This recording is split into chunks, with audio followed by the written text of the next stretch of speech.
This episode of Android Apps Weekly is brought to you by the New York Times. Hello again, ladies and gentlemen, I'm Joe Hindy, the Android Authority app guy, and welcome back to Android Apps Weekly. Sega is taking games down and Nintendo is releasing them. Let's talk about it.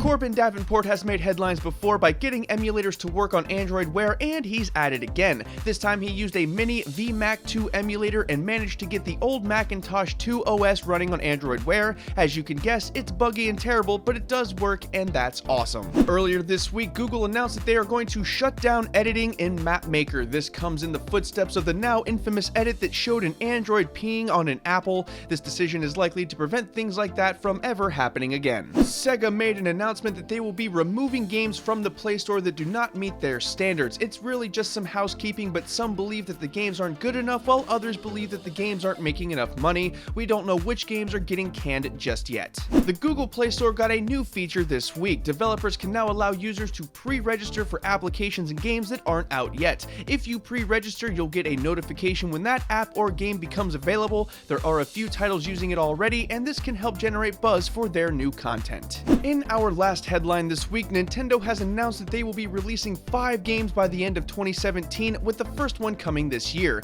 We have no clue what kind of game it's going to be, but Nintendo did say that they were not going to port old games to mobile. I guess we'll see how this pans out when the first game gets released. For even more Android apps and games news, updates, and releases, don't forget to check out this week's newsletter, which is linked in the video description below. There you can find the full range of stuff that happened over the course of the last week. If you're so inclined, you can even sign up with your email address and we'll send you the newsletter to your inbox every single Friday so you can stay up to date. Okay folks, let's take a look at the apps and games that made a big splash this week.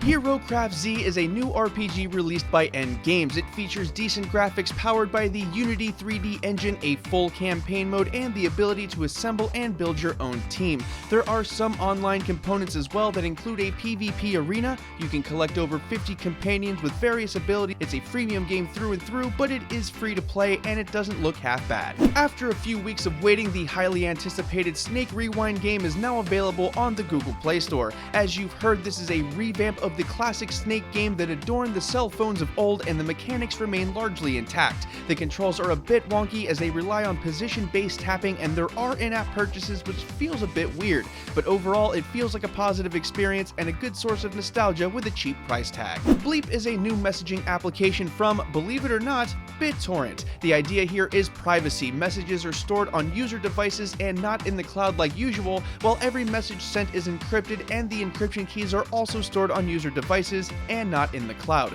There are various ways to sign up. The UI isn't half bad, and you can invite people using your public keys similar to BlackBerry Messenger. If you need privacy, this is a great way to do it, but do beware of those release day bugs. While Bleep focuses on security, Trumpet totally doesn't. The idea of this photo messaging application is that photos you send show up on the recipient's device above the lock screen. They can then interact with it if they want to, or swipe it away and go back to using their device. It's a fun premise, especially if you love sharing photos with people. Of course, I can see this going very badly if you know someone who likes to take inappropriate photographs. In any case, it's totally free and worth a shot. Just beware of those release day bugs. Last up this week is a game called Seebeard, which is a new game that saw some moderate success on iOS. Our own Andrew Grush likened the game to a mixture of Zelda Wind Waker and Animal Crossing, and it totally feels like a Nintendo game. It features colorful cartoon graphics with a lot of content for you to do and plenty of other features. It's been noted that in-app purchases are a tad heavy, but with a little bit of patience you can get past that obstacle.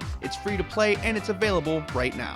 Thanks again for watching this week's show, everybody, but let's get down to some serious business. The New York Times recently went through a lot of trouble to overhaul their application. Included in the massive update was a complete design overhaul that follows the standards of holo and material design, and it does look really good. Add to that the world-class news coverage, a few good features like Twilight Mode, and the ability to customize your news reading experience, and you have an application that's definitely worth checking out. It is subscription-based, but you can try out the application for free and read a few articles every month without buying anything, so it can't hurt to try it out. We'd like to thank the New York Times for their support of Android Apps Weekly.